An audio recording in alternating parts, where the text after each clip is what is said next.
We've been tracking for the past 48 hours. We've been tracking 2 lionesses, and he gave us a call in, and then we're moving through to go and recollar them, take some data that we need, and then put them with a satellite collar, because they've just been with VHF collars for the past couple of months. So we just want to get out there and get to experience all of that.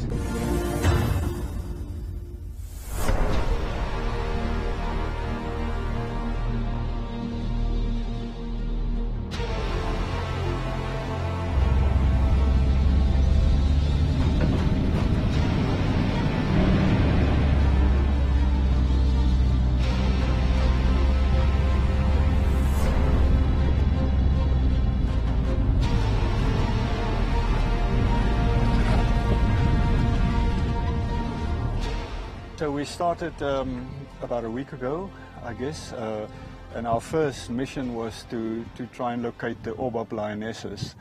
And we met in the Huap River. So what had transpired there is that we already started picking up the tracks of these 2 lionesses, and then essentially we followed them for like 3 days before we picked up the radio telemetry signal. And I mean, you were very much part of assisting and helping finding the tracks in the Huap, which was complicated by the bad winds. I mean, we had some really significant east winds that destroyed tracks and cleaned the area. So it was quite hard work. And with the fact that the lions were moving incredible distances, you know, every day. So in the end, we picked up the radio signal and the lions towards the end of, I think it was the 3rd day. So it was only the 4th day that we managed to actually get a hold of them down in the reeds in the Huap, which was quite tricky, you know, to try and get them out of there.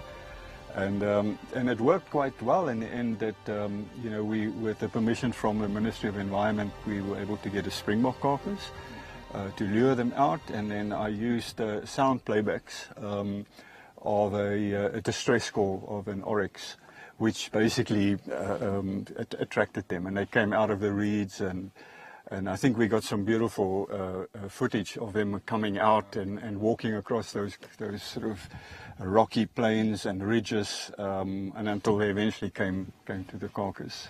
Yeah. Tell us a little bit more about the darting and then the recoiling, the type of drug that you use, so that our viewers can get to understand more about how we go about that. Yeah. Look, fitting radio collars and satellite collars to lions is one of the most important elements of the project, and because that's essentially how we can follow them. The collars all have GPS units in them that record their position every hour during the day. So that's really important information, and us understanding the movement patterns, how they utilize the habitat, and also, especially when it comes to human-wildlife conflict, that knowledge of understanding their ecological characteristic of where they move and how they utilize the habitat is essential for us in trying to curb and manage conflict. So yeah, that fitting collars is really an important thing, but it's quite a difficult job, given that you know, the lions move over such enormous areas, and the terrain is rugged. You know, you saw how we had to travel, you know, over mountains and plains and dunes and, you know, marshes even. So it's a dynamic area, and finding the lions and getting to them is often a very tricky business, you know. So it took us 4 days to eventually end up with the lionesses, and then you know, darting them and fitting the collars is, you know, an equally complex problem, because you know, we have to essentially most of the time attract them out of an area that's inaccessible.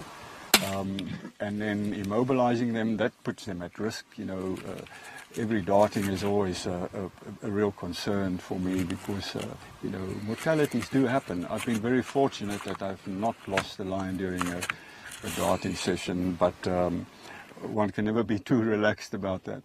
So yeah, I think we were very fortunate in that we managed to get them just after dark, and it was quite a nice, peaceful and relaxing type of immobilization. Not a lot of stress to the animals, and they woke up really quite beautifully, quite smoothly. You know, we could see that in the video material of the two of them sort of exploring the area where they were darted, and you know, from the video material, one can really see that they're very relaxed, and that's sort of what we aim for, and I think we were lucky in achieving that.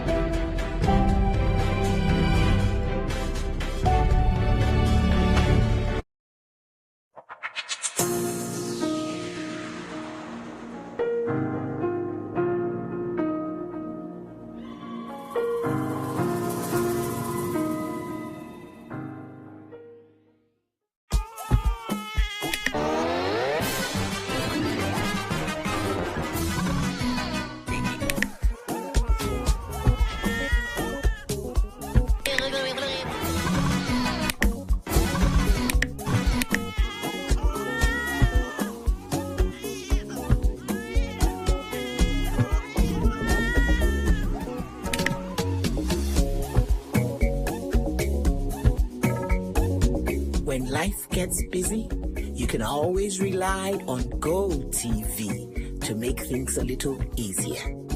Upgrade to the next package and we'll boost you to a higher package for free. GoTV. Love it. And there is one thing we all love to do, to gather around an open fire in a space that breaks down the barriers and walls between us and connects us to each other. We love to braai.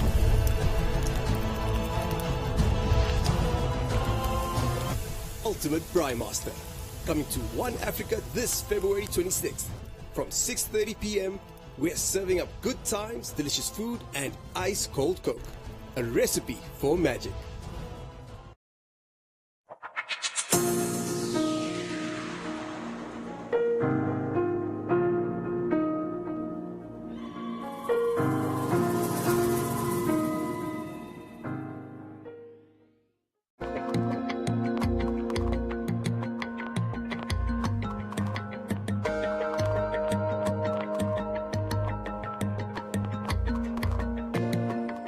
So in terms of the baiting setup that we did that day, what were the factors that was contributing to it becoming a very successful outcome of Look, there we had to consider a lot of the sort of environmental issues and conditions. So there was, during the day there was a strong east wind blowing, but the previous day and the day before that, in the late afternoon, the wind turned, and we sort of had to anticipate that and hope that would happen.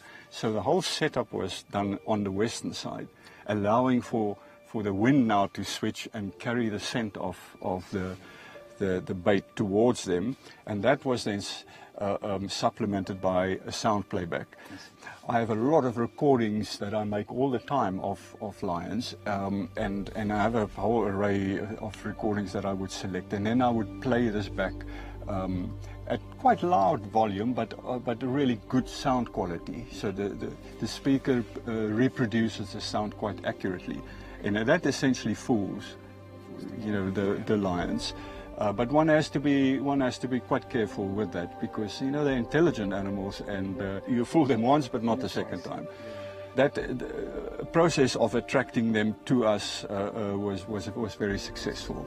You know, they came out of the thickets, and we selected the spot for the darting quite carefully, in the sense that once the lions are immobilized, they can't now move into an inaccessible area like thick reeds or mountains or, you know, rocky bits. And as we saw, it was really quite beautiful. They fell asleep right there, right next to each other. And you know, just by looking at the body language of the sleeping lions, you can tell that you know they were calm. It wasn't a stressful situation, so that worked out very well. How important is it to keep on the monitoring, how they wake up, and then the next 24 or 48 hours, how does that? Yeah. How does that? Look, you're right. That is a very important element because we put the lions, the animals under risk by immobilizing them, and then it becomes really our responsibility to make sure that no harm comes their way and that they can recover fully from that ordeal, and we have to ensure that that sort of security with them. Now, with the type of drugs we use, it's a combination of a hallucinogenic that is supplemented with a very strong sedative. So as a result, because of the hallucinogenic elements, the animals can go into convulsions and they can freak out and by disturbance. So a big effort is always made to keep the disturbance as little as possible during an immobilization when the lions are asleep. Their eyes are open, so they are subject to all kinds of stimuli, and we have to keep that stimulus to the absolute minimum, which is why we were so quiet around the lion, and we didn't talk loudly, and we just limited the possible disturbance, and then working with them relatively quickly. Within an hour we can do all the necessary work we do. We fit the radio collars, we collect some biological information, measurements, age them based on the extent of wear on their teeth, and then it's basically time to wake them up, and that's done with an antidote. That's not a specific antidote. It just reduces the recovery time quite significantly. But in that time, they can be subject to no disturbance at all, which is sort of why everybody leaves. And then I monitor them in total darkness with the aid of night vision, infrared and thermal image cameras. Yeah.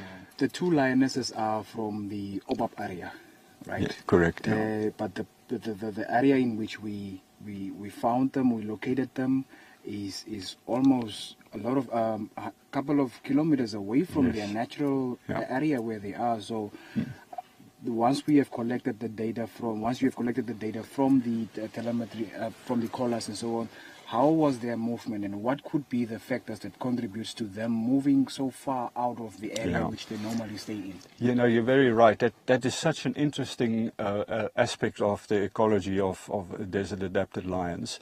So, all the prides or the little groups will have a name associated to them, which is, sort of related to an area. So the Obab lionesses are named after the Obab River, and when they were younger, that's the area that they lived in. But subsequently, over the years, they have expanded their home range quite significantly, and that is true from every group of lions, every pride of lions in this northern Namib desert habitat. And that is a functional mechanism of them surviving in this habitat. So over time, if we monitor the groups of lions for long enough, which this project has been really fortunate in doing, so we have records of lions that go over 20 years. They live that long. So and in that time, it's incredible how they move. They change their home range areas. They will eventually probably go back to become the Obab lionesses, but at the moment there is no food in Obab, so hence there are no lions there. And what has happened is they've essentially migrated into the Huap prides area, and somehow the Huap and the Obab females are finding a way to live there together, not at the same time, but the area is big enough that they're never at the same place at the same time, but they have to be able to adapt in that way to access food and get the prey animals. So that's very important for us to understand the extent of that movement and how it varies, and that's why fitting of the radio collars and collecting the data and analyzing and understanding where they move is so key to our understanding of the population. And then the next step is the effective management of the desert lions. Jason, what's your view? How did you have the experience? Well, we as a team just had the amazing privilege to join Dr. Flukstander as he recollared the 2 lionesses that he's been searching for months. And to see him at work and, you know, his team with the Lion Rangers and the Rapid Response Unit, it's a well-oiled machine. And, you know, to see those lionesses in the condition, as you mentioned, of how amazingly pristine they are looking through these tough times, really gives us hope for the lion population out here in Namibia.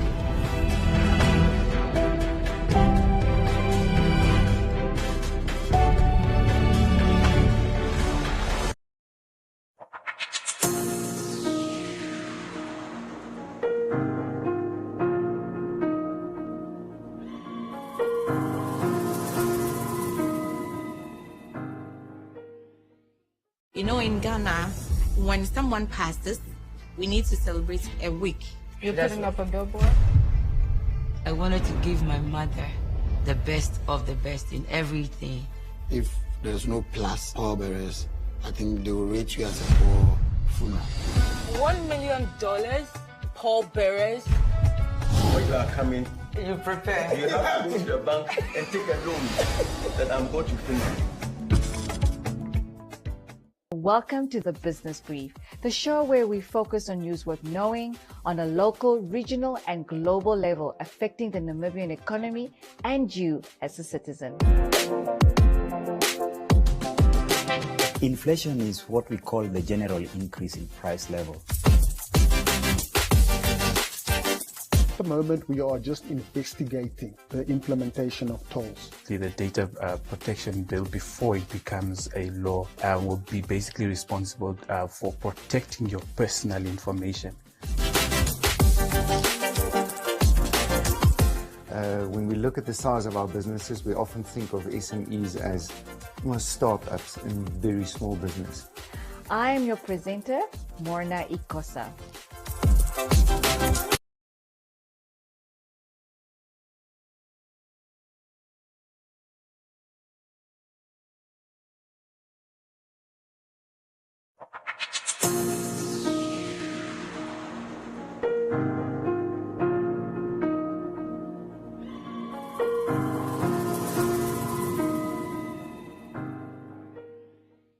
The lions generally at night are fearless. That's their time. It's a time that they rule.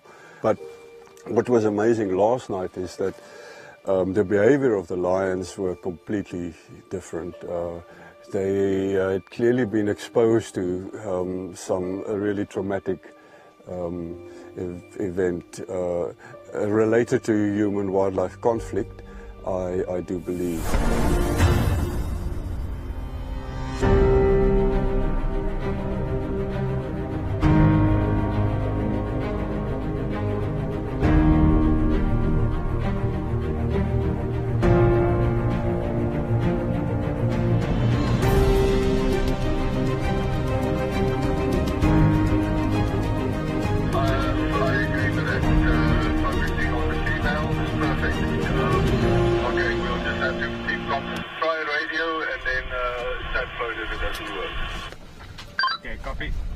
Most of the conflict that happens between people and lions, it's all in the daytime. You know, that's when people, you know, would shoot lions or try and you know, deter them from the area. So working with lions at night is always, you know, it's basically our trump card. But the 2 lionesses, their behavior was really extraordinary. They were very, very nervous of the vehicle. And there was no sound coming from the vehicle, there were no lights coming from the vehicle. But they were so suspicious of it, more so than in the daytime. So I do think that they had been harassed at night. It's the only explanation for that. Now, the one lioness had 2 large cubs that had suddenly disappeared in a time that there was quite a lot of cattle in the river. So I do think that the cattle owners, in protection of the cattle obviously, you know, shot probably those 2 cubs from a vehicle at night with a light, which by the way is illegal. But I think that really caused the behavior of the lions to be so severe. But every now and then this thing flares up because people are angry. You know, it's like, you know, the livestock conflict, human-wildlife thing. There's a huge element that's really not for this, and people feel that, you know, the government and us collectively, you know, are protecting wildlife at the cost of the people, particularly lions. And then this thing flares up because then they don't get the benefits. You know, all this money gets paid from you know, the tourism industry and the concessions, and then but the people on the ground feel that they're not getting the benefits. You know, and okay, one can tease that apart as to, you know, the causes and so on. But the fact of the matter is that is a reality, and tensions flare up, and people feel they just take law into their own hands and sort this problem out once and for all. And that happens every now and then. And maybe that is something that's the case now. You know, we've had a severe drought. I mean, look at the impact of you know, COVID-19 on the population. So people are not in a good space. And now you have lions that are harassing and killing the few head of livestock in a time when income is a serious problem. And then there's they just say, let's go and sort this out. So a car driving down the Wannap looking for these girls because they've just come from a hell of a escapade up in the Sesfontein, Dusty Plains area, which is sort of why I think they're so particularly nervous now. Maybe they ran into some problems. They certainly made some kills in places that looked very dodgy, and they hang around there for a day or two. We didn't hear any complaints, but you know, people don't always take the time to lay a complaint, and you know, maybe they try to shoot them or so, and they didn't manage, because these girls are clever now. So the cubs will be shot first, but now they're too small still. You know, so I do think there's a lot of problems that could you know, be prevalent in this time.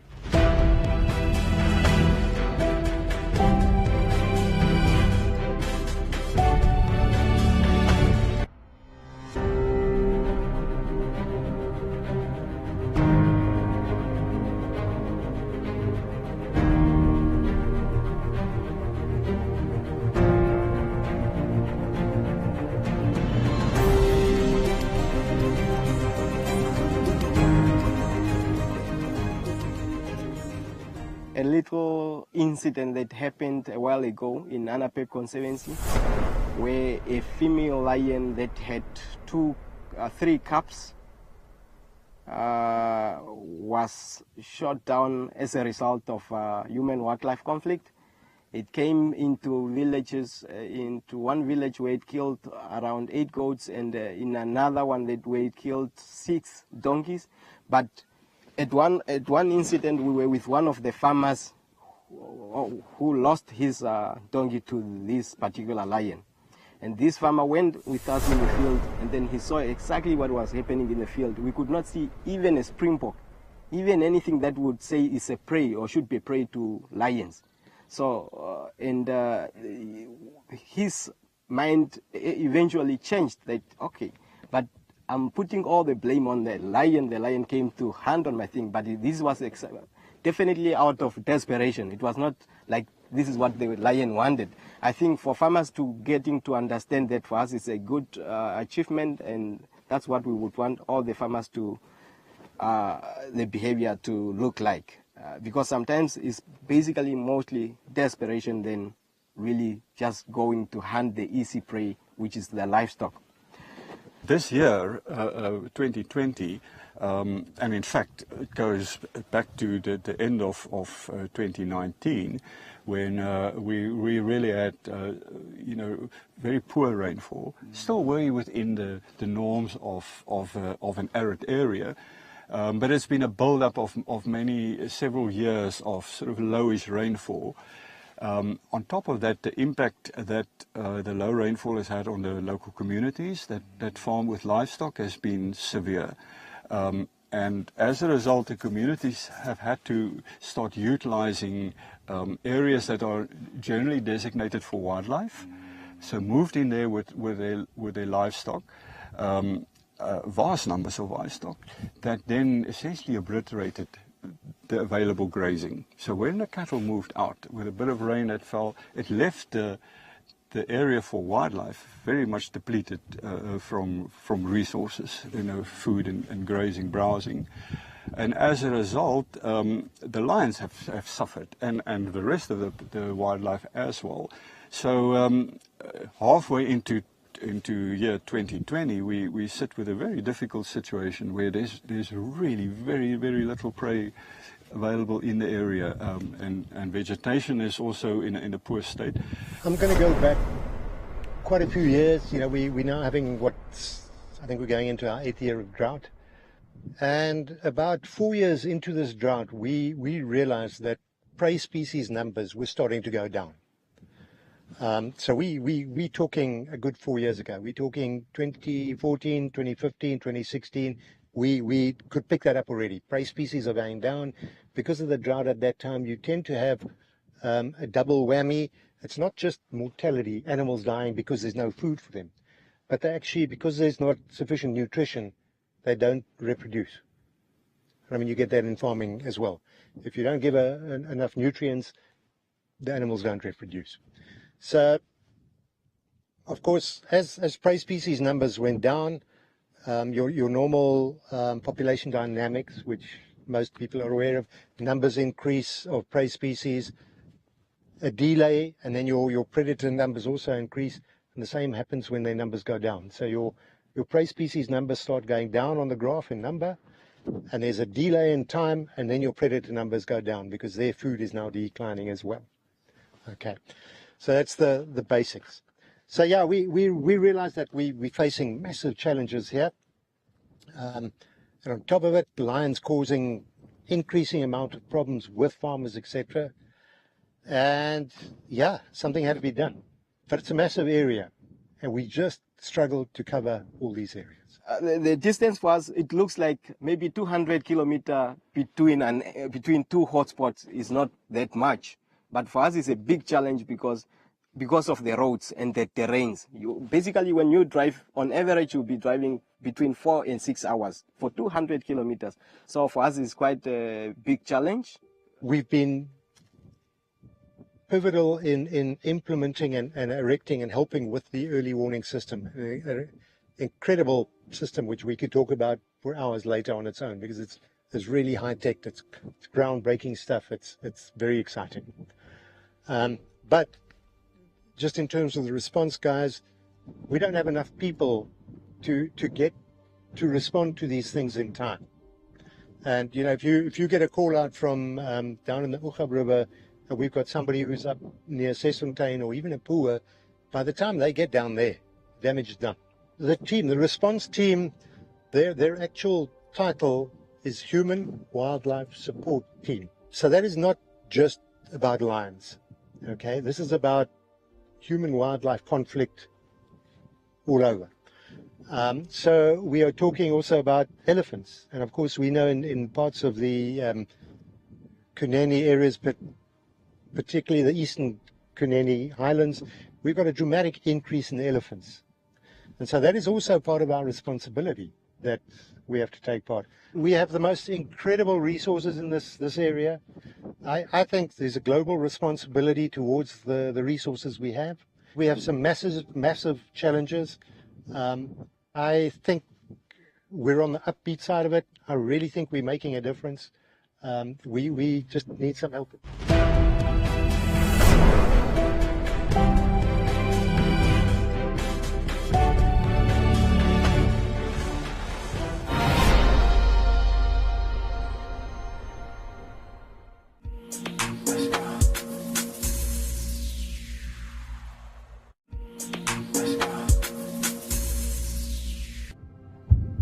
It was so severe just on the left side, the left chest pin right here. It would go down to my left arm and it would go up to my jaw. I have burning. I feel like I have to go to the bathroom. I feel nauseated. But I had this incredible heartburn because my husband had had a heart attack, several years before. His was very different. I didn't get burning down my arm and all the text